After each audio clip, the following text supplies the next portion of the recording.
నేను మీ దుక్కేరి ప్రభాకర్, బీజేపీ జిల్లా కిషన్ మోర్చా ప్రధాన కార్యదర్శి అరకు పార్లమెంట్కి, అలాగే జేఆర్ఎస్ జేబీఎం ట్రస్ట్ చైర్మన్, అలాగే రవికిరణ న్యూస్ ఛానల్కి ఉత్తరాంధ్ర 6 జిల్లాల బ్యూరో చీఫ్ విలేకరి కూడా. ఈరోజు మనము అల్లూరు సీతారామరాజు జిల్లా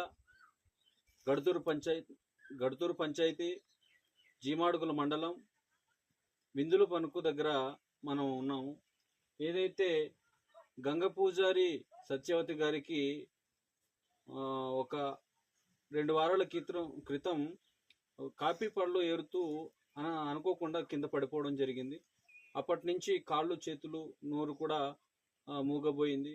నిజంగా ఈవిడ ఉంటే ఒక 2 చిన్న పిల్లలు, మగ పిల్లలు 2, ఆడపిల్లలు 2 ఉన్నారు. అలాగే భర్తకి ఎటువంటి ఉపాధి ఎటువంటి ఏమీ లేదు. కానీ ఈ కుటుంబంలో ఈ విధంగా జరగటం తీరని లోటే. కాబట్టి ఆర్థిక సహాయం చేసే దాతలు ఎవరైనా ఉంటే ఈ కుటుంబాన్ని ఆదుకోవాలనేసి, అలాగే ఇప్పుడు వరకు ఎంతో కొంత అమౌంట్ మేము విరాళాలు సేకరించి ఈ కుటుంబానికి ఇవ్వడం జరిగింది.